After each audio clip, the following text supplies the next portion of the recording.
I'm driving a car from a company you've never heard of, and you will hear a lot from them. They're called Cupra. Cupra's the Spanish brand, coming to America by 2030, and it's not here to blend in. Think electric, performance, bold design, and pricing that undercuts the Germans without losing the thrill. It's not a startup. In fact, they've sold nearly 1 million cars. Launched in 2018 as spin-off of Seat under the Volkswagen Group, Cupra has grown faster than TikTok trends. 1,400 units in 1 year to nearly 250,000 units last year. The goal, 40% growth annually by the end of 2025. And the name, it's not a typo, it's actually a mission. Cupra stands for Cup Racing, but the brand's heart beats in Barcelona. Equal parts speed and style, the identity blends performance, unconventional thinking, and unmistakably European design language. Now, Cupra isn't chasing luxury, it is rewriting aspirations.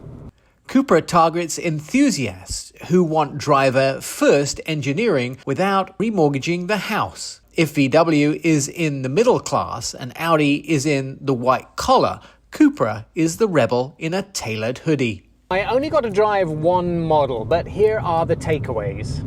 The Formentor, Cupra's flagship, drives like it skipped German conservatism altogether. Progressive steering, tight suspension, and a torque splitter keeping the car glued into corners. Hybrid or gas, it's properly sorted. Then the next model they have is called Born. It's Cupra's actual first EV.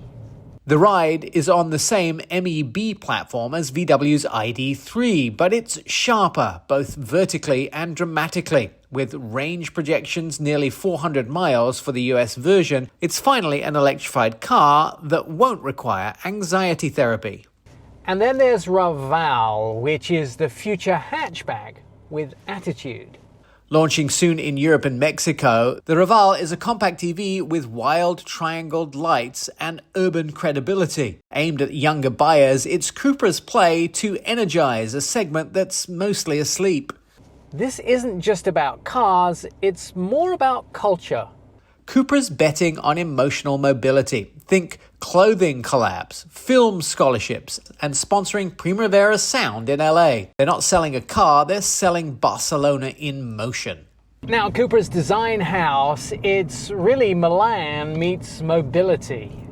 From hotel interiors to fashion lines, Cupra's design arm is exploring its aesthetics well beyond metal and wheels, and it all syncs. Car interiors match the apparel. It's an Apple Store consistency, but with better shoes. And yes, motorsport is in their blood. Cupra races in touring cars, IMSA and now Formula E with the Porsche-powered Cupra Kiro. They're not chasing headlines, they're collecting podiums and proving electric can still mean adrenaline.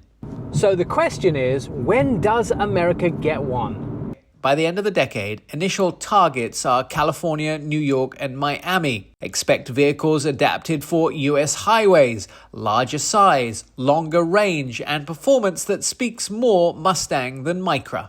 Now the real trick is doing premium without pretense. Cupra aims to land between Toyota and BMW on pricing. That means tech like Sennheiser audio, Brembo brakes, and multi-mode drivetrains without a badge tax. Manufacturing is smart use of group muscle. Most Cupra models are built in VW Group plants, Germany, Spain, and China for the Tavascan. Talks are underway for North American facilities. Bogota's on the table, and Cupra's not ruling out local partnerships.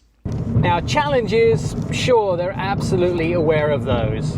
Dealer networks, name recognition, and servicing EVs across vast geographies, all hurdles. But Cupra's strategy includes experiential retail, city garages, and a push into digital-first ownership models. Now, I have to tell you, I don't think this is vaporware. I think Cupra are actually a serious brand. Currently valued at 2.1 billion euros, up from 350 million in just a few years, Cupra's aiming to break into the world's top 100 brands by 2030, not by shouting, but by driving better. So, should you care now? Because when Cupra lands here in the United States, it won't be another badge-engineered import. It will be the first Spanish invasion on four wheels. Fast, fun, and thoughtfully disruptive. And this Formentor that I'm driving, if it's the baseline, then the rest of the lineup might just be the cure for crossover fatigue. Cupra doesn't need to shout, it just needs you to drive one. From Barcelona to your driveway, Cupra is coming to the USA. And it's not asking for permission, just your keys. In Miami, I'm Nick Miles.